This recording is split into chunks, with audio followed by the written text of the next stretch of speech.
Morning everyone, सभी का स्वागत है स्मार्ट स्टडी बोर्ड में। तो आज हम लोग पढ़ेंगे क्लास 10th बायोलॉजी का चौथा चैप्टर, जिसका नाम है आपको उत्सर्जन। क्या नाम है आपको?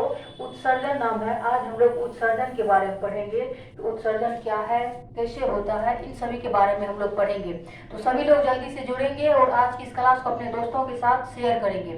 जुड़ेंगे सभी लोग और सभी कमेंट के माध्यम से बताएंगे। तो चलिए देखेंगे आज हम लोग उत्सर्जन, देखेंगे कि उत्सर्जन क्या है। बताइए, हम लोग जानते हैं कि मनुष्य जो है क्रिया करने के लिए, यानी कि कोई भी काम करने के लिए वो क्या करते हैं? पोषण करते हैं। पोषण यानी कि भोजन करते हैं, और भोजन जो करते हैं वही उसका पोषण कहलाता है। तो पोषण करने के लिए यानी भोजन करने के लिए उसमें उसको एनर्जी भी मिलता है। तो बताइए, मनुष्य अगर भोजन करेंगे, पोषण करते हैं, तो उसमें से पूरा का पूरा सभी भोजन का पाचन तो हो नहीं पाता। जो कुछ बच जाता है यानी कि अपचा भोजन। हम लोग जानते हैं कि भोजन के बारे में हम लोग जानेंगे कि भोजन का पूरा पाचन आपको कहाँ हो जाता है? छोटी आंत में। छोटी आंत में हो जाता है। कहाँ पे? छोटी आंत में होता है। और अपचा भोजन, जो भोजन नहीं पच पाता है, वो क्या होते हैं? वो फिर हमारे शरीर से बाहर निकलते हैं, यानी कि उसी को हम लोग क्या कहेंगे? उत्सर्जन कहेंगे। उत्सर्जी पदार्थ कहते हैं कि जो भी अपशिष्ट पदार्थ है, जो भी जो है आवश्यकता से अधिक हो जाते हैं, जैसे जल भी हो गया, तो उसको हम लोग जो शरीर से बाहर निकालते हैं, उसी को हम लोग क्या कहेंगे? उत्सर्जन कहेंगे। क्या कहेंगे? उत्सर्जन। अब देखिए, उत्सर्जन आपको पादप में भी होगा। पादप यानी पेड़ पौधा में भी होगा, जंतु में भी होगा। किसमें होगा? जंतुओं में भी होगा और मनुष्य में भी होगा। इन तीनों में होता है। तीनों जो है क्या करते हैं? जितने भी जीव है दुनिया में, जितने भी जीव है, वो सब क्या है? वो सब उत्सर्जन करते हैं। सब पोषण करते हैं, और पोषण करेंगे तो वो है कि वो उत्सर्जन भी करेंगे, है ना। तो हम लोग जो है बारी बारी से पढ़ेंगे कि पादप में उत्सर्जन कैसे होगा, जंतु में उत्सर्जन कैसे होगा, और मनुष्य में उत्सर्जन कैसे होगा। इन सभी के बारे में हम लोग एक एक करके पढ़ेंगे। तो अभी देखेंगे कि उत्सर्जन क्या है। इससे पिछली क्लास में हम लोग जो है पोषण के बारे में, श्वसन के बारे में, इन सभी के बारे में बहुत अच्छे से पढ़े हैं। आज हम लोग देखेंगे उत्सर्जन के बारे में कि उत्सर्जन क्या है, कैसे होता है, और पादप में उत्सर्जन, जंतु में उत्सर्जन और मनुष्य में उत्सर्जन देखेंगे। चलिए, सभी लोग जो है जुड़े रहेंगे, अपने दोस्तों के साथ शेयर करेंगे, और सभी लोग जो है डेली सुबह 5 से 6 बजे जुड़ेंगे बायोलॉजी की क्लास करने के लिए। है आपको कि उत्सर्जन किसको कहते हैं? तो कहा है, जीवों के शरीर से अपापचयी क्रियाओं के फलस्वरूप उत्पन्न अपशिष्ट पदार्थों, जैसे हो गया आपको वेस्ट प्रोडक्ट का निष्कासन, उत्सर्जन कहलाता है। हम लोग जानते हैं कि जितने भी जीव हैं वो अपने शरीर से जो भी अपचा भोजन को, अपशिष्ट पदार्थ को अपने शरीर से बाहर निकालेंगे, उसी को हम लोग क्या कहेंगे? उत्सर्जन कहेंगे। क्या कहेंगे? उत्सर्जन कहेंगे। अब है आपको कि उत्सर्जन में उत्सर्जी पदार्थ कौन कौन से हो सकते हैं। बताइए, मनुष्य जो भोजन करते हैं, जो भोजन नहीं पच पाता है, तो वो भोजन भी जो है हमारे शरीर से बाहर निकलता है। इसी तरह से जो है कौन कौन से पदार्थ के बारे में हम लोग जानेंगे जो उत्सर्जी पदार्थ हो सकते हैं, उसके बारे में जानेंगे। कहा है कि जंतुओं के शरीर में बनने वाला सबसे प्रमुख उत्सर्जी पदार्थ, जंतु के शरीर में जो भी उत्सर्जी पदार्थ बनता है, पहला वो कौन सा है? आपको CO2 है, यानी कि कार्बन डाइऑक्साइड है, जो कार्बनिक अणुओं के विखंडन से उत्पन्न होता है। यानी कि CO2 का बात किया कि कार्बन डाइऑक्साइड कहाँ से विखंडित होता है? तो कार्बनिक अणु से। ये कार्बनिक अणु से विखंडन होता है। फिर कहा आपको कि CO2 यानी कि कार्बन डाइऑक्साइड का शरीर से निष्कासन जंतु में विभिन्न श्वसन अंगों, हम लोग जानते हैं कि जिस तरह से मनुष्य जो श्वसन करते हैं, सभी में जितने भी जीव हैं सबका श्वसन करने का अलग अलग अंग है, अलग अलग पार्ट है। जैसे मनुष्य में लंग्स हो गया, इसी तरह मेढक में त्वचा हो गया, और मछली में गिल्स हो गया। इसके बारे में हम लोग पढ़े हैं। यही बात कहा है आपको कि उत्सर्जी पदार्थ जो है अलग अलग जंतुओं में अलग अलग अंगों द्वारा होता है। जैसे देख लीजिए, लंग्स है, गिल्स है, श्वास नलिका, ये सब क्या है? उत्सर्जी पदार्थ का अंग है। इन सभी भाग द्वारा हम लोग क्या करते हैं? उत्सर्जन करते हैं। क्या करते हैं? उत्सर्जन करते हैं। क्या करते हैं? उत्सर्जन करते हैं। बताइए, लंग्स के द्वारा हम लोग सांस लेते हैं, लेकिन लंग्स के द्वारा ही जो हमारे शरीर में कार्बन डाइऑक्साइड होते हैं उसको शरीर से बाहर भी करते हैं। इसी तरह गिल्स द्वारा होता है मछली में श्वसन, और मछली में जो भी कार्बन डाइऑक्साइड की मात्रा जो भी उत्सर्जी पदार्थ होंगे वो भी गिल्स के द्वारा बाहर करेंगे। इसी तरह श्वास नलिका भी एक पार्ट है और इसके द्वारा भी जो है क्या होता है, उत्सर्जी पदार्थ का निष्कासन होता है। ये सब क्या है, तो ये सब उत्सर्जी अंग है। इसके द्वारा क्या होता है, तो उत्सर्जी पदार्थ का निष्कासन हो पाता है। फिर कहा आपको कि प्रोटीन तथा एमिनो एसिड के विखंडन के फलस्वरूप नाइट्रोजनी पदार्थों जैसे अमोनिया हो गया, यूरिया हो गया या यूरिक अम्ल का निर्माण विभिन्न जंतुओं के शरीर में होता है। आपको कहा है कि प्रोटीन हो गया, प्रोटीन और एमिनो अम्ल क्या होता है, इसके विखंडन के फलस्वरूप यानी प्रोटीन और अमीनो एसिड का जब विखंडन होगा तो नाइट्रोजनी क्या है, नाइट्रोजनी पदार्थ बनेगा। जब प्रोटीन का और एमिनो एसिड का आपस में विखंडन होगा तब नाइट्रोजनी पदार्थ यूरिया बनेगा। क्या बनेगा, यूरिया बनेगा और यूरिक अम्ल का निर्माण होता है। यूरिया और यूरिक अम्ल का निर्माण होता है जो विभिन्न जंतुओं के शरीर में होता है। बताइए, यूरिया और यूरिक अम्ल किसमें होगा, विभिन्न जंतुओं के शरीर में होगा। इसका निर्माण कैसे होगा, तो किससे, प्रोटीन और अमीनो एसिड के विखंडन के फलस्वरूप यूरिया, अमोनिया, यूरिया और यूरिक अम्ल का निर्माण होता है जो प्रत्येक जंतु के शरीर में होता है। चलिए आगे देखते हैं। आगे कहा आपको कि प्रोटीन का विखंडन से, बताइए जब प्रोटीन का विखंडन होगा, अभी हम लोग देखें प्रोटीन और एमिनो एसिड का विखंडन होगा तब अमोनिया, यूरिया और यूरिक अम्ल बनेगा। अब कह रहा है आपको कि प्रोटीन के विखंडन से शीघ्रता यानी तुरंत बनने वाले पदार्थ अमोनिया है। जैसे प्रोटीन का विखंडन होगा तो क्या बनेगा, आपको तुरंत क्या बन जाएगा, आपको अमोनिया बन जाएगा जो जंतुओं के अत्यंत विषैले होते हैं। जंतुओं के अत्यंत क्या होते हैं, ये विषैले होते, जंतुओं में क्या हो जाएगा, जंतुओं में ये विषैले पदार्थ है। कौन सा, अमोनिया। अमोनिया कौन सा पदार्थ है, विषैला पदार्थ है। अमोनिया कैसे बनेगा जंतु में, तो प्रोटीन के विखंडन से, प्रोटीन के टूटने फूटने से आपको अमोनिया का निर्माण होगा जो कि एक विषैला पदार्थ है। अगर प्रोटीन और एमिनो एसिड टूटेगा, आपस में विखंडन होगा तो यूरिया, यूरिक अम्ल और अमोनिया का निर्माण होगा। फिर कहा कि अमोनिया जल में अत्यधिक घुलनशील होती है। अमोनिया क्या होते हैं, जल में अत्यधिक घुलनशील होते हैं, जो जल में घुल जाते हैं। यूरिया अमोनिया की अपेक्षा ज्यादा, बताइए कहा आपको कि अमोनिया जल में अत्यधिक घुलनशील होते हैं तो यूरिया क्या होगा, कम घुलनशील होगा। इसीलिए कहा है कि यूरिया अमोनिया की अपेक्षा ज्यादा जटिल परंतु कम विषैले यौगिक होते हैं। तो सबसे ज्यादा विषैला कौन होगा, अमोनिया होगा। यूरिया जो है अमोनिया की अपेक्षा में क्या हो जाएगा, ये कम होगा, कम विषैला पदार्थ है, विषैला पदार्थ कम है।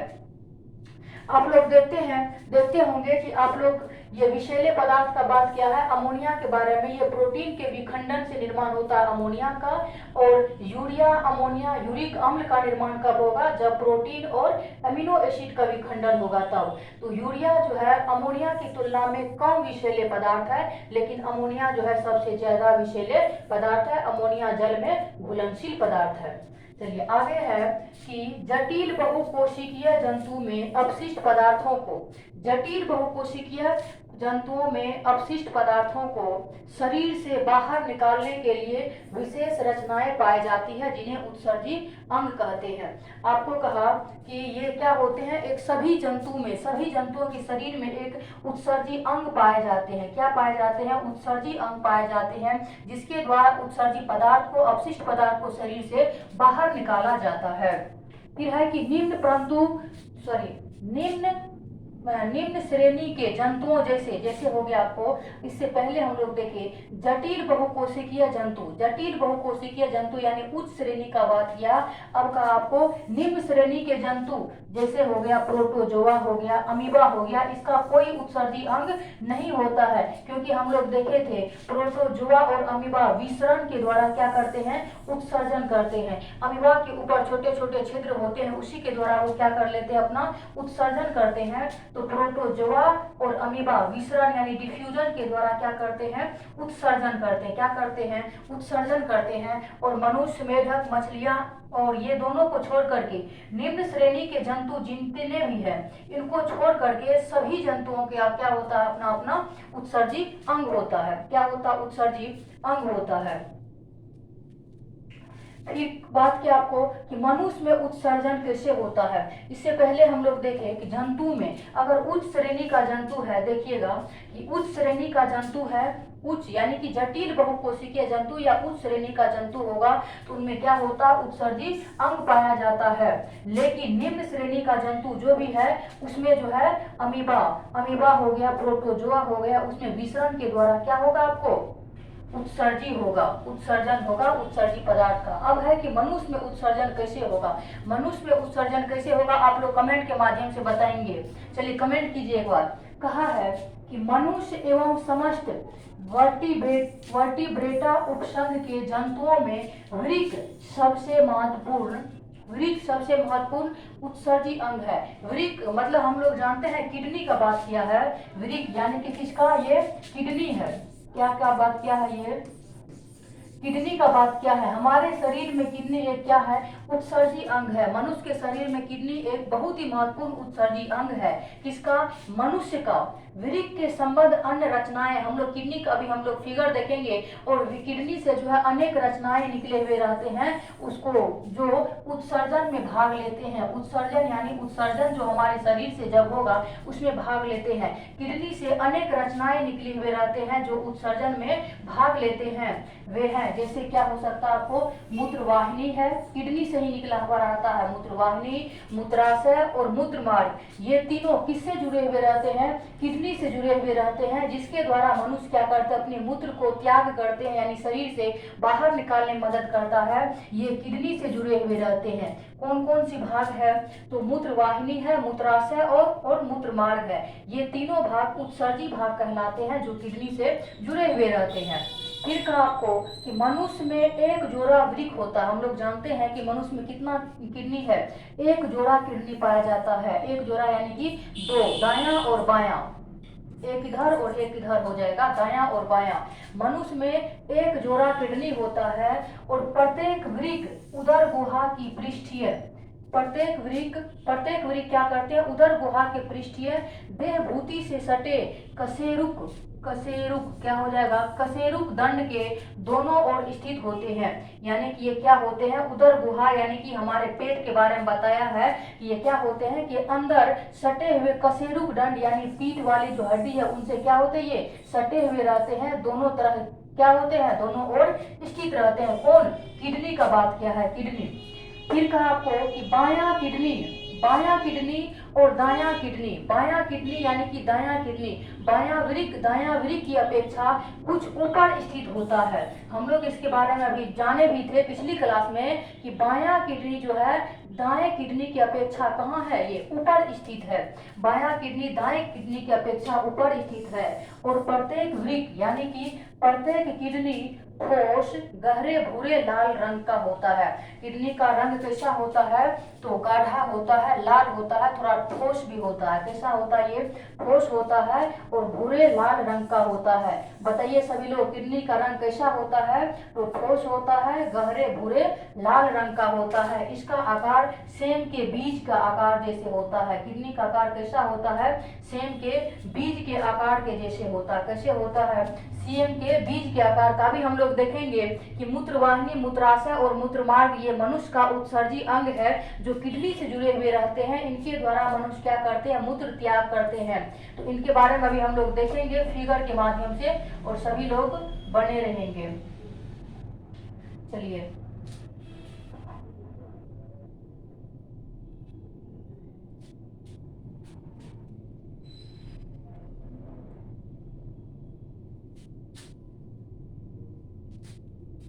चलिए देखिए, ये हो गया आपको, ये यूरिनरी ब्लैडर यानी कि मूत्रवाहिनी हो गया और मूत्रमार्ग हो गया। ये देखिए, ये जो है ये क्या है, ये यूरेन यानी कि ये मूत्रमार्ग का एक फिगर है। और ये देखिए किडनी है इधर, लेफ्ट किडनी हो गया, राइट किडनी हो गया।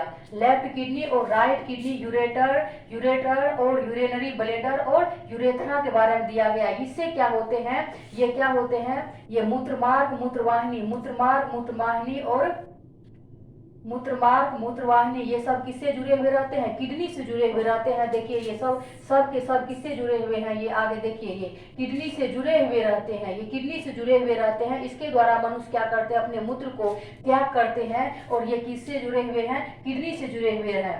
तो आप लोग समझ रहे होंगे। इस फिगर के माध्यम से सभी अपने कॉपी में फिगर बनाएंगे। देखिए यूरेथ्रा, ये नीचे वाला पार्ट यूरेथ्रा है और यूरिनरी ब्लेडर है जहाँ पे यूरिन यानी जमा रहते हैं। यूरेथ्रा है, यूरेथ्रा और यूरिनरी ब्लेडर, सॉरी यूरेटर, यहाँ है यूरेटर, आपको यूरेटर, यूरिनरी ब्लेडर और यूरेथ्रा। यूरेथ्रा नीचे वाले पार्ट हो गया, यूरिनरी ब्लेडर जहाँ पे क्या होते हैं? मूत्र जमा रहते हैं, और यूरेटर हो गया जो किडनी से जुड़े हुए रहते हैं। राइट किडनी और लेफ्ट किडनी, मनुष्य में कितने किडनी? 2 किडनी होते हैं, राइट किडनी और लेफ्ट किडनी होते हैं। चलिए हम लोग आर्टरी और वेन के बारे में भी बहुत अच्छे से पढ़े हुए थे। आर्टरी और वेन क्या होता है? आर्टरी और वेन, तो यही है मूत्रवाहिनी, मूत्राशय और मूत्रमार्ग किससे जुड़े हुए रहते हैं? किडनी से जुड़े हुए रहते हैं। पहले ऊपर में जो था यूरेटर, उसको मूत्रवाहिनी, और यूरिनरी ब्लेडर मूत्राशय, और नीचे में यूरेथ्रा यानी मूत्रमार्ग, इनके द्वारा जो है यूरिन पूरा बाहर निकल जाता है। और चलिए किडनी का आकार कैसा होता है? तो सेम की आकार का होता है। और मनुष्य में बायां किडनी दाएं की अपेक्षा थोड़ा ऊपर स्थित रहता है। और किडनी का आकार, किडनी कैसा होता है? ठोस होता है और हल्के भूरे रंग का होता है। कैसा होता है? हल्के भूरे रंग का होता है। सभी लोग जो अपने दोस्तों के साथ इस क्लास को शेयर करेंगे और कमेंट के माध्यम से बताएंगे। कमेंट करेंगे एक बार सभी लोग। फिर का आपको कि किडनी के बारे में है, देखिए कि किडनी यानी कि वृक्क करीब 10 सेंटीमीटर, कितना सेंटीमीटर का बात क्या है? 10 सेंटीमीटर और 5 लंबा, 10 सेंटीमीटर लंबा होता है और 5 से 6 सेंटीमीटर चौड़ा होता है। किडनी 10 सेंटीमीटर लंबा, 5 से 6 सेंटीमीटर चौड़ा और 2.5 से 4 सेंटीमीटर क्या होता है? मोटा होता है। किडनी की मोटाई कितना है? 2.5 से 4 सेंटीमीटर के बीच इसका मोटाई होता है। किसका? किडनी का। तो सभी लोग कमेंट के माध्यम से बताइए किडनी का लंबाई, चौड़ाई और मोटाई। चलिए किडनी का आंतरिक संरचना यानी कि किडनी के अंदर वाले संरचना कैसे होते हैं इसके बारे में बताया गया है कि किडनी का आंतरिक संरचना कैसा होता है। अगर आप लोग को पता है तो आप लोग कमेंट करेंगे कि किडनी का आंतरिक संरचना कैसा होता है। कहा है कि प्रत्येक वृक्क बाहर से संयोजी ऊतक तथा अरेखित पेशियों से बना एक पतले कैप्सूल से ढका होता है। कहा है कि किडनी किससे ढका हुआ रहता है? एक कैप्सूल से, एक परत से ढका हुआ रहता है जिसे कैप्सूल कहते हैं। और ये कैसा होता है? एक संयोजी ऊतक है। कैसा ऊतक है? संयोजी ऊतक है। किडनी कैसा ऊतक है? संयोजी ऊतक है जो अरेखित, ये पेशियों से क्या होता है? पेशियों से बना, ये किससे बना हुआ रहता है? अरेखित पेशियों से बना और एक पतले कैप्सूल से ढका हुआ रहता है। तो हम लोग जान रहे हैं कि किडनी के बारे में आएगा, किडनी के बारे में आएगा तो किडनी क्या है? एक संयोजी ऊतक है और अरेखित पेशियों से बना हुआ है और एक पतले कैप्सूल से क्या होता है? किडनी ढका हुआ रहता है। ये किडनी का आंतरिक संरचना है। आपको फिर कहा है कि प्रत्येक वृक्क में एक बाहरी प्रांतस्थ भाग तथा एक भीतरी अंतस्थ भाग होता है। प्रत्येक किडनी यानी कि किडनी में बाहर की परत को प्रांतस्थ कहेंगे और भीतरी को क्या कहेंगे? अंतस्थ कहेंगे। किडनी के अंदर वाले भाग को अंतस्थ, किडनी के बाहर वाले भाग को क्या कहेंगे हम लोग? प्रांतस्थ कहेंगे। तो किडनी किसकी बनी हुई रहती है? अरेखित पेशियों की बनी हुई रहती है और कैप्सूल से ढका हुआ रहता है। और संयोजी ऊतक किडनी के बाहर संयोजी ऊतक होता है। फिर का आपको कि यह 15 से 16 पिरामिड रचनाओं का बना होता है। कितना पिरामिड का बना हुआ रहता है? 15 से 16 पिरामिड का बना हुआ रहता है।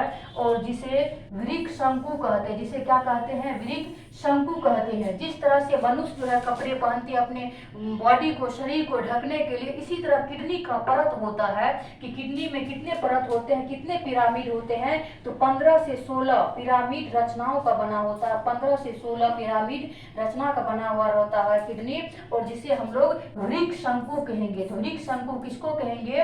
पिरामिड को कहेंगे। पिरामिड, किडनी 15 से 16 पिरामिड का बना होता है जिसे वृक्क शंकु कहते हैं। फिर का आपको कि प्रत्येक वृक्क में सूक्ष्म, प्रत्येक वृक्क यानी कि प्रत्येक किडनी में सूक्ष्म यानी छोटे छोटे लंबे कुंडलित नलिका पाई जाती है।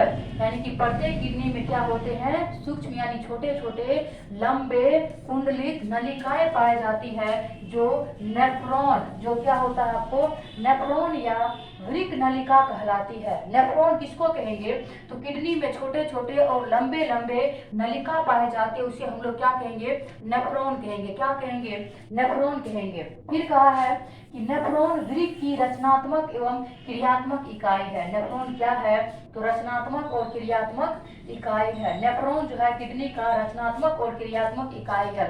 जिस तरह से कोशिका जो है मनुष्य के शरीर का, जीवों के शरीर का रचनात्मक और क्रियात्मक इकाई है, ठीक इसी प्रकार से क्या है आपको, नेफ्रॉन भी जो है वृक्क का यानी कि किडनी का रचनात्मक और क्रियात्मक इकाई है।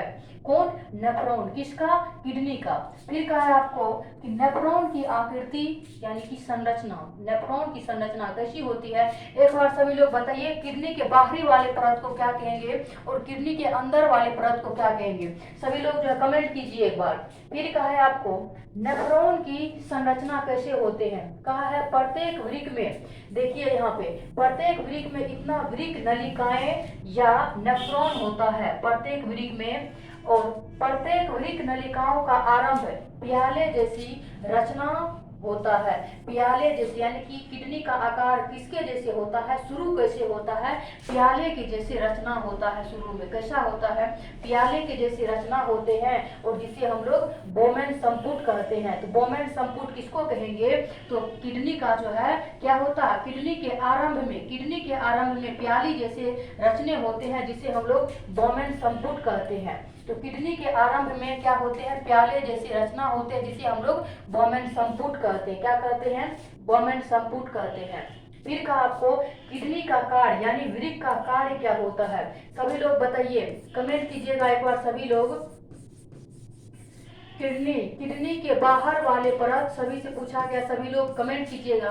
किडनी के बाहर और अंदर वाले परत को क्या कहते हैं, आप लोग कमेंट के माध्यम से बताइए इसका आंसर। किडनी के बाहर और अंदर वाले परत को कहा है किडनी का कार्य यानी वृक्क का कार्य का वृक्क द्वारा मूत्र निर्माण या उत्सर्जन की क्रिया निम्न 3 चरणों में होती है। हम लोग जानते हैं कि वृक्क यानी कि किडनी के द्वारा क्या होता है, मूत्र त्याग करते हैं, और कितने चरणों में होता है, वो 3 चरणों में पूरा होता है। क्या करते हैं, किडनी के द्वारा उत्सर्जन करते हैं, किसका, मूत्र का उत्सर्जन, और निर्माण भी किडनी में ही होता है, और उत्सर्जन भी किडनी से ही होता है।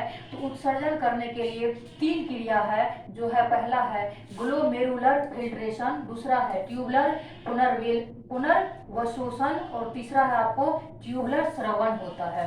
तो ग्लोमेरुलर फिल्ट्रेशन क्या होता है, इसके बारे में हम लोग जानेंगे। तो ये किसका भाग है, एक किडनी का भाग है, जो मूत्र त्याग करने में यानी उत्सर्जन करने में भाग लेते हैं। कौन, तो ग्लोमेरुलर फिल्ट्रेशन। तो हम लोग देखेंगे ग्लोमेरुलर फिल्ट्रेशन क्या होता है। तो बताया गया है ग्लोमेरुलर फिल्ट्रेशन कि यह छन्ना की तरह कार्य करता है। आप चाय छन्ना घर में देखे होंगे, उसकी तरह हम लोग जिस तरह से चाय को चाय पत्ती से क्या करते हैं, अलग कर देते हैं, चाय पत्ती को अलग करते हैं, किससे, छन्ना द्वारा। तो इसी तरह से जो है ग्लोमेरुलर फिल्ट्रेशन, फिल्ट्रेशन का मतलब इसको फिल्टर करना यानी कि साफ करना, ये क्या करते हैं, छन्ना की तरह कार्य करता है। कौन, ग्लोमेरुलर फिल्ट्रेशन। फिर कहा आपको दूसरा ट्यूबुलर पुनर्वशोषण क्या होता है। ट्यूबुलर पुनर्वशोषण, तो ग्लोमेरुलर फिल्ट्रेट अब नलिकाओं से होकर, देखिए यहाँ पे क्या होता है कि ग्लोमेरुलर फिल्ट्रेट में जब छन्ना यानी कि ये फिल्ट्रेट हो जाता है, यानी कि छना हुआ चला जाता है, तब वो कहाँ प्रवेश कर जाता है, नलिका में। कहाँ, नलिका में आता है। कहाँ आता है, नलिका में आता है। कहाँ आएगा, नलिका यानी नली में गुजरता है, यानी नलिका में आता है। इसी समय कोशिकाएं उन पदार्थों को शोषित कर लेती है।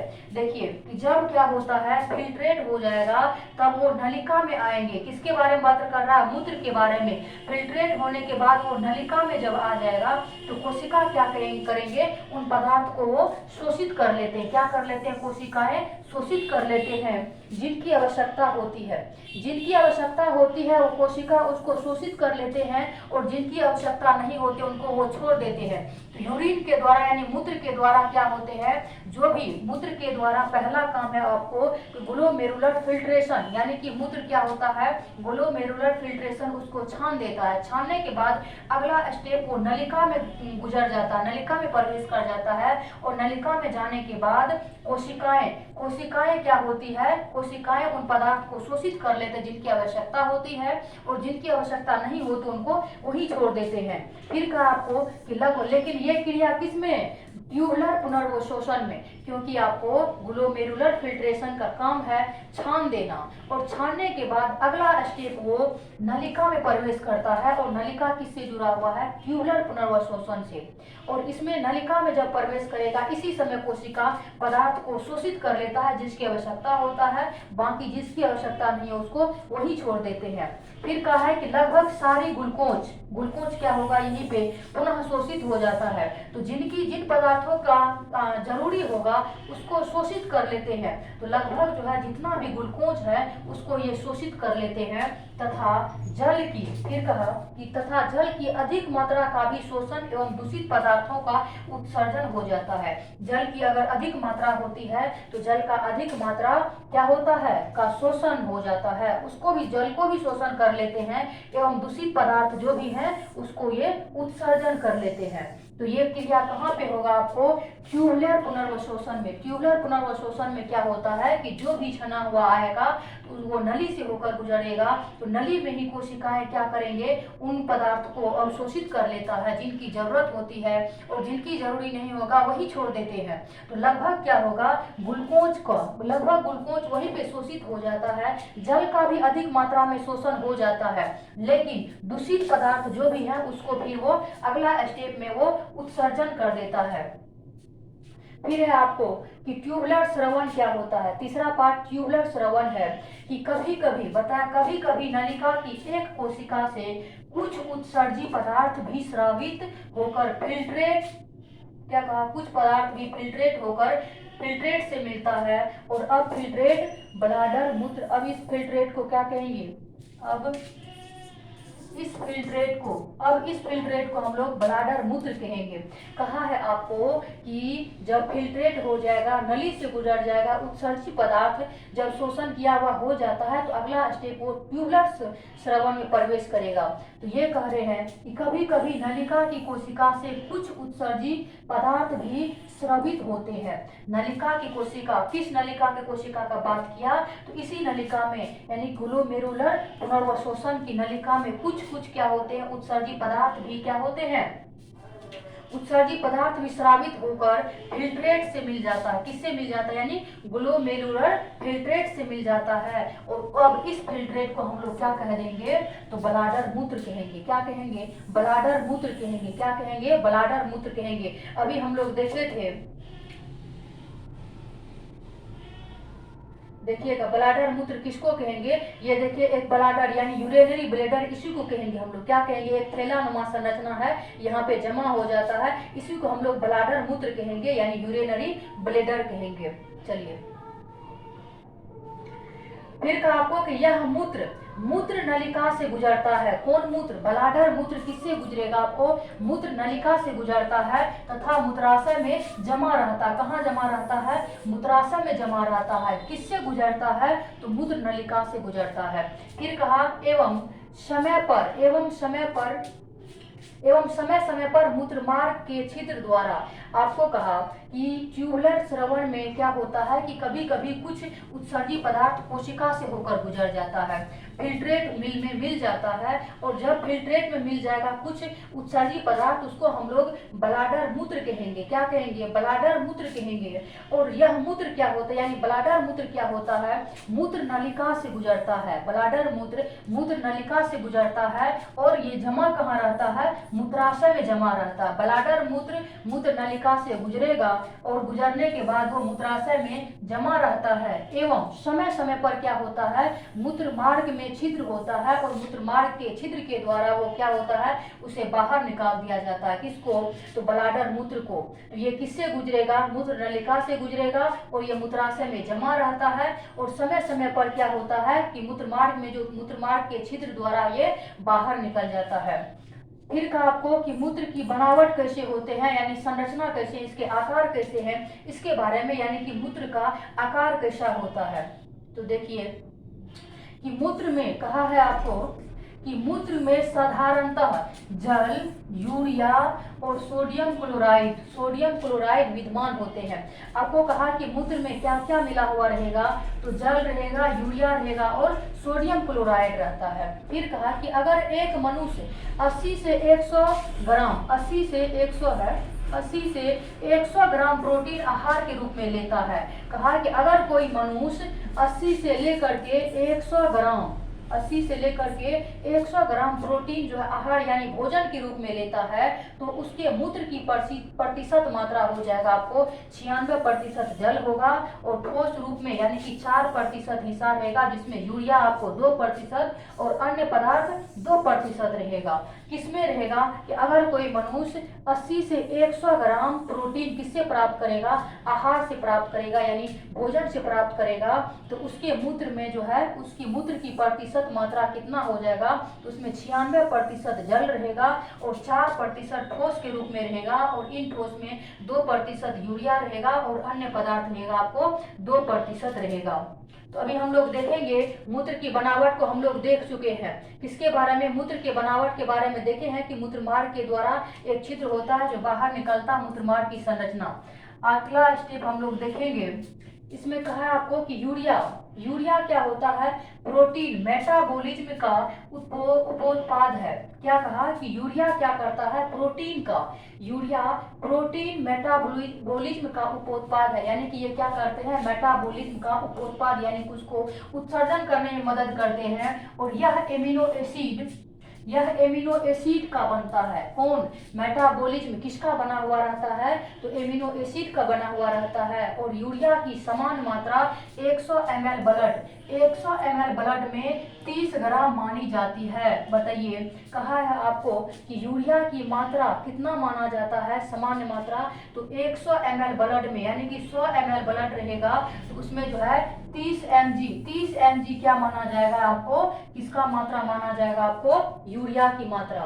फिर कहा आपको कि यूरिक अम्ल क्या होता है, यूरिक अम्ल क्या है, तो ब्लड में इसकी सामान्य मात्रा 2 mg से 3 mg होता है प्रत्येक कितने ब्लड में, 100 ml ब्लड में यूरिक अम्ल की मात्रा आपको 2 mg से 3 mg होते हैं, कितने ब्लड में, 100 ml ब्लड में होती है। फिर कहा आपको कि प्रतिदिन करीब 1.5 से 2 ग्राम यूरिक अम्ल मूत्र के द्वारा उत्सर्जन हो जाता है। ये अम्ल का बात किया, ये अम्ल जो है प्रत्येक दिन 1.5 से 2 ग्राम यूरिक अम्ल मूत्र के द्वारा उत्सर्जित होता है। और मूत्र का पीला रंग, इसमें उपस्थित रंजक मूत्र का आप लोग देखते होंगे कि पीला रंग होता है, किसके कारण होगा, तो यूरोक्रोम के कारण। किसके कारण, यूरोक्रोम के कारण मूत्र का क्या होता है, पीला रंग होता है। और मूत्र में पूछा जाए यूरिक अम्ल कितना प्रतिशत रहेगा, कितना प्रतिशत, ब्लड के 100 ml में 100 ml में 2 mg यानी मैग्नीशियम या 3 mg क्या रहता है आपको, यूरिक अम्ल की मात्रा रहते हैं। और यूरिक अम्ल जो है क्या होते हैं, 1.5 से 2 ग्राम यूरिक अम्ल डेली मूत्र के रूप में यानी मूत्र के साथ बाहर निकल जाते हैं। और मूत्र का पीला रंग किसके कारण होता है, तो यूरोक्रोम के कारण। मूत्र का पीला रंग यूरोक्रोम के कारण होता है। चलिए आगे देखेंगे कि क्या है आपको, हेमोडायलिसिस क्या है आपको, हेमोडायलिसिस क्या होता है। यह एक बीमारी का नाम है हेमोडायलिसिस, और ये किसमें होता है, कैसे व्यक्ति को हो जाता है, इसके बारे में देखेंगे हम लोग कि हेमोडायलिसिस कैसे होता है। कहा है कि कभी कभी यहाँ पे हुआ ये, इसका मतलब कभी कभी विशेष परिस्थिति जैसे संक्रमण आ गया, मधुमेह हो गया। फिर कहा है आपको समान से अधिक रक्तचाप, हम लोग जाने थे ब्लड प्रेशर के बारे में, रक्तचाप के बारे में, समान मनुष्य का कितना होना चाहिए, 120/80 mmHg, कितना 120/80 mmHg। अगर समान रक्तचाप इतना है, अगर इससे क्या होगा, अधिक होगा या किसी प्रकार से चोट के कारण किसमें चोट लगेगा, अगर किडनी में क्षतिग्रस्त हो जाएगा तो किडनी अपना कार्य करना क्या हो जाएगा, बंद कर देते हैं। क्या कर देते हैं, बंद कर देते हैं। तो हीमोडायलिसिस कब हो जाएगा आपको कि कभी कभी संक्रमण आ गया, कभी कभी संक्रमण या मधुमेह हो गया या किडनी में क्षतिग्रस्त हो, सामान्य से अधिक ब्लड प्रेशर हो गया। पहले कहा आपको हीमोडायलिसिस कब होगा, तो जब किस किस परिस्थिति में हो सकता है, तो संक्रमण हो गया, मधुमेह हो गया या सामान्य रक्तचाप, यानी इतना से अगर अधिक हो जाएगा ब्लड प्रेशर, या किसी प्रकार का चोट के कारण किसी प्रकार का चोट भी लगेगा, तो उस समय किडनी क्या हो जाएगा, आपका क्षतिग्रस्त पहुंचेगा। किडनी को तो क्षतिग्रस्त पहुंचेगा, तो किडनी क्षतिग्रस्त हो जाएगा यानी अपना कार्य करना बंद कर देगा। तो उस अवस्था में हीमोडायलिसिस हो सकता है। किस किस अवस्था में ब्लड प्रेशर अधिक होगा, संक्रमण होगा या मधुमेह होगा, तो क्या होगा कि किडनी अपना कार्य करना बंद कर देगा। इस समय में किसी प्रकार का चोट लगेगा फिर भी, तो हीमोडायलिसिस हो सकता है। फिर का आपको कि क्षतिग्रस्त किडनी के कार्य, क्षतिग्रस्त किडनी जो है ये क्या काम करते हैं, क्या कार्य नहीं करते हैं। तो क्षतिग्रस्त किडनी जो है कार्य न करने की अवस्था में, जब इसको चोट पहुंचेगा तो ये कार्य न कर पाएंगे। तो कार्य नहीं करने की स्थिति में शरीर में आवश्यकता से अधिक मात्रा, कहा है आपको कि जब किडनी कार्य नहीं कर पाएंगे तो आवश्यकता से अधिक मात्रा में जल, खनिज तथा यूरिया जहरीले एकत्रित हो जाते हैं। कब एकत्रित होगा, जब किडनी काम नहीं करेगा। तो हम लोग जानते हैं कि हमारे शरीर का उत्सर्जी अंग किडनी है, तो किडनी के द्वारा मूत्र त्याग होता है, और अगर आपको किडनी ही कार्य करना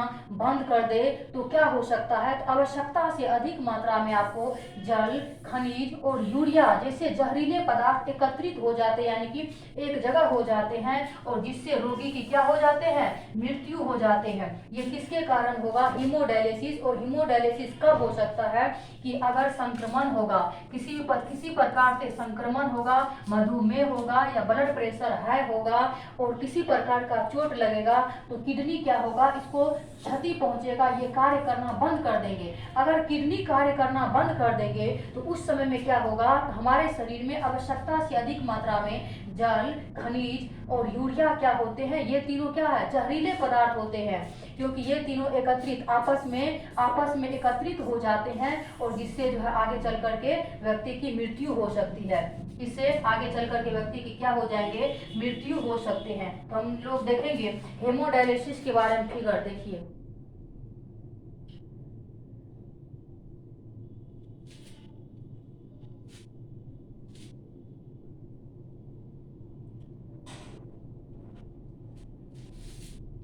यहाँ पे देखिए डायलिसिस की प्रक्रिया कैसे होती है इसके बारे में बताया गया है। देखिए समान यहाँ पे मनुष्य है, मनुष्य का ब्लड प्रेशर के बारे में यहाँ बताया गया है कि clean blood turn to body, यानी कि क्लीन ब्लड इसको दिया जा रहा है, क्योंकि इसका ब्लड क्या हो जाएगा, ब्लड गंदा हो जाएगा। डायलिसिस फ्लड इन, यानी कि यहाँ पे डायलिसिस को क्या किया जाता है कि अशुद्ध ब्लड इनके शरीर को साफ किया जाता है, फिर इसको क्या किया जाता है, शुद्ध ब्लड इसके बॉडी तक किया जा रहा है। देखिए इसके शरीर से ब्लड एक बार आ रहा है, फिर इसको फिल्ट्रेशन प्रक्रिया करके इसको शुद्ध ब्लड दिया जा रहा है। ये सब प्रक्रिया, ये सब किसका है आपको, तो क्या किसका है, डायलिसिस का है। डायलिसिस की प्रक्रिया में ऐसा होगा, किसमें होगा, डायलिसिस अगर होगा किसी को तो उसमें जो है ब्लड को ऐसे किया जाएगा। फिर कहा है आपको, आगे देखते हैं कि आगे है कि ऐसी स्थिति में, यानी कि डायलिसिस वाली स्थिति में, कि ऐसी स्थिति में किडनी यानी वृक्क का कार्य एक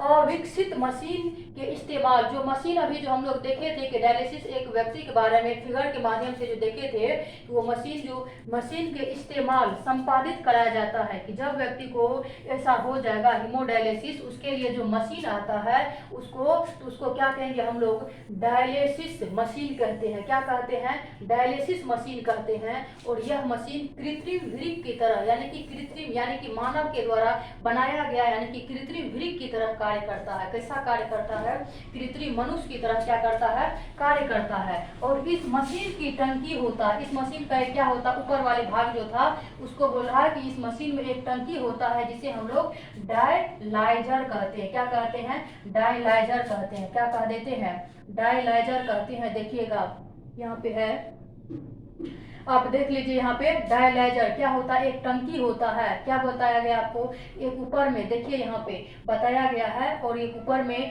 टंकी होता है। ये वाले भाग एक टंकी के आकार का है, इसको हम लोग क्या कहेंगे, डायलाइजर कहा जाता है। क्या कहा जाता है, डायलाइजर कहा जाता है। कहा इस मशीन में एक टंकी होता है जिसे डायलाइजर कहते हैं। ये मशीन कौन सा मशीन, डायलिसिस मशीन। कैसा काम करता है, तो कृत्रिम वृक्क के जैसे। तो ये क्योंकि इसमें वृक्क यानी किडनी कार्य करना बंद कर देता है, तो ये डायलिसिस मशीन लगाया जाता है। तो वो कैसा काम करता है, कृत्रिम वृक्क यानी कृत्रिम किडनी के जैसे वो कार्य करता है, और उसमें एक टंकी होता है जिसे हम लोग डायलाइजर कहते हैं। फिर कहा है कि डायलिसिस के समय रोगी के शरीर रक्त एक धमनी के द्वारा, हम लोग देखे थे कि एक तरफ से क्या होता है, उसके शरीर से अशुद्ध ब्लड, शुद्ध ब्लड अशुद्ध ब्लड उसके बॉडी से किया जाता द्वारा निकाल कर 0 डिग्री सेल्सियस तक ठंडा किया जाता है। यानी कि जिस व्यक्ति में डायलिसिस रोगी यानी कि डायलिसिस बीमारी हो जाएगा, तो उसके शरीर से क्या हो जाएगा, उसके एक धमनी द्वारा ब्लड को निकाल करके 0 डिग्री सेल्सियस तक ठंडा किया जाता है। क्या किया जाएगा, 0 डिग्री सेल्सियस तक ठंडा किया जाएगा। अभी हम लोग देखे थे उस फिगर में कि उसके मनुष्य के हाथ से ब्लड निकाला जा रहा है, फिर उसको फिल्ट्रेट करके दिया जा रहा है। फिर कहा है, अब हम लोग देखेंगे कि पादप में उत्सर्जन। इससे पहले हम लोग पादप में जंतु में उत्सर्जन देखे थे, मनुष्य में उत्सर्जन देखे कि कैसे कैसे होता है। अब हम लोग पेड़ पौधा में उत्सर्जन, जो उत्सर्जी पदार्थ कौन कौन से है इसके बारे में है। कहा आपको कि टैनिन, क्या कहा, टैनिन, रेजिन, गोंद। हम लोग जो गम, जो पेपर को चिपकाने में जो मदद आती है गम, वो सब क्या है, वो सब पेड़ पौधा का एक उत्सर्जी अंग है। कहाँ से प्राप्त होता है, पेड़ से प्राप्त होता है, वह एक उत्सर्जी अंग है। उत्सर्जी प्राप्त है किसका, पेड़ पौधा का। तो टैनिन वृक्षों के छाल से, बताया आपको कि टैनिन, रेजिन, गोंद एक उत्सर्जी पदार्थ है। तो टैनिन कहाँ से प्राप्त होगा, वृक्ष के छाल से। कहाँ पे, वृक्ष के छाल से हमको टैनिन प्राप्त होगा। फिर कहा है रेजिन और गोंद कहाँ से प्राप्त होगा, तो पुराने जाइलम में संचित होता है। कौन, रेजिन और गोंद किससे प्राप्त होगा, पुराने जाइलम में संचित रहता है रेजिन और गोंद। जबकि टैनिन कहाँ से प्राप्त होगा, तो टैनिन प्राप्त होगा वृक्ष के छाल से। फिर कहा कि कुछ उत्सर्जी पदार्थ जैसे कि हो गया, आप देख रहे होंगे कि गाढ़ा दूधिया रंग का के रूप में संचित रहता है, जिसे हम लोग लेटेक्स कहते हैं। आप देखे होंगे यहाँ पे लिखा हुआ भी है, पीपल हो गया, बरगद हो गया, और कनेर लिखा गया। कनेर का जो फूल होता है, उसमें आप उसके पत्ती को तोड़ेंगे, उसमें देखिएगा कि गाढ़ा निकलेगा, गाढ़ा दूध के जैसे चिपचिपा पदार्थ निकलेगा। वो क्या है, पादप का एक उत्सर्जी अंग है। क्या होता है, उत्सर्जी अंग है। पीपल में देखने को मिलेगा, बरगद में मिलेगा, और कनेर में मिलेगा आपको देखने के लिए। तो देखिए, टैनिन, रेजिन और गोंद उत्सर्जी पदार्थ है। टैनिन किसी वृक्ष के छाल से प्राप्त होता है, रेजिन और गोंद पुराने जाइलम से पदार्थ होता है। कुछ उत्सर्जी पदार्थ गाढ़े और दूधिया तरल के रूप में होता है, जैसे पीपल, बरगद और कनेर का हो गया। तो हम लोग देखे इसमें कि पादप में उत्सर्जन, जंतु में उत्सर्जन और मनुष्य में उत्सर्जन कैसे होता है। फिर कहा आपको कि बबूल के पौधों में गोंद जो हम लोग प्राप्त करते हैं पुराने जाइलम से, किस पेड़ से प्राप्त किया जाता है, तो ये किस पेड़ से, बबूल के पेड़ से प्राप्त होता है। किस पेड़ से, बबूल के पेड़ से प्राप्त होता है। और गोंद भी क्या है, कि बबूल के पेड़ का एक उत्सर्जी पदार्थ है, और पदार्थ के रूप में जमा रहता है। गोंद भी जो है बबूल के पेड़ में उत्सर्जी पदार्थ के रूप में जमा रहता है। फिर कहा कि इसी तरह चीर यानी पाइन्स, चीर में रेजिन उत्सर्जी। रेजिन हम लोग किस पेड़ से प्राप्त करते हैं, हम लोग देखे थे अभी कि गोंद का बात, गोंद और रेजिन, गोंद और हो जाएगा, गोंद और रेजिन जो है किससे प्राप्त करते हैं, पुराने जाइलम से। किससे, पुराने जाइलम से। किससे प्राप्त करते हैं, पुराने जाइलम से प्राप्त करते हैं, पुराने जाइलम से प्राप्त करते हैं। जबकि गोंद किस वृक्ष से प्राप्त होगा, बबूल से। किससे प्राप्त होगा, बबूल से प्राप्त होगा। और चीर एक पौधा का नाम है, चीर से क्या प्राप्त होगा, रेजिन प्राप्त होगा। किससे, चीर से क्या प्राप्त होगा, रेजिन पदार्थ होगा, प्राप्त होगा। फिर कहा कि जलीय पौधे, जो पौधे जल में होते हैं, उत्सर्जी पदार्थों को विसरण द्वारा सीधे जल में कहा कि जो पौधा पानी में रहते हैं वो कैसे उत्सर्जन करते हैं, तो वो क्या करते हैं, अपने जल में उत्सर्जन करते हैं। किसके द्वारा, विसरण के द्वारा। विसरण के द्वारा जलीय पौधा जल में विसरण के द्वारा उत्सर्जित करते हैं। और एवं स्थलीय पौधा कुछ उत्सर्जित पदार्थ को अपने आसपास की मृदा में क्या करते हैं, निष्कासित करते हैं। तो आपको बोला कि जलीय पौधा, बताइए सभी लोग कमेंट में कि जलीय पौधा और स्थलीय पौधा, जलीय पौधा और स्थलीय पौधा बताया है। स्थलीय पौधा, तो जलीय पौधा जो है अपना उत्सर्जन कहाँ करेगा, ये करेगा विसरण के द्वारा। किसके द्वारा, विसरण के द्वारा जल में ही करेगा। कहाँ पे, विसरण के द्वारा ये जल में करेगा उत्सर्जन। और स्थलीय पौधा क्या करेगा, ये किस पे करेगा, मृदा में। क्या करेगा, मृदा में। मृदा यानी कि मिट्टी में ये निष्कासित करते हैं, यानी कि ये मृदा में क्या कर देते हैं, निष्कासित यानी कि उत्सर्जन कर देते हैं। तो जलीय पौधा जल में विसरण द्वारा उत्सर्जन करते हैं, स्थलीय पौधा मृदा में उत्सर्जन करते हैं। रेजिन जो है चीड़ के पेड़ से प्राप्त होता है, जबकि गोंद बबूल के पेड़ से प्राप्त होता है। और रेजिन और गोंद जो है पुराने झैलम से प्राप्त होता है। रेजिन और गोंद पुराने झैलम से प्राप्त होता है। तो आई होप कि आप लोग जो है समझ गए होंगे। तो ये हम लोग देखे, ये क्लास यहीं पे एंड होगा। ये चौथा चैप्टर है जिसका नाम है आपको उत्सर्जन। और डेली सभी लोग जुड़ेंगे 5 से 6 बजे बायोलॉजी की क्लास करने के लिए। आई होप आप लोग समझे होंगे। जैसे ही क्लास अपलोड होती है तो सभी लोग कमेंट के माध्यम से बताएंगे, और सभी डेली सुबह 5 से 6 बजे जुड़ेंगे। मिलते हैं नेक्स्ट क्लास में, यानी कल की क्लास में। सभी जो है कमेंट के माध्यम से अपना अपना फीडबैक बताएंगे। Thank you.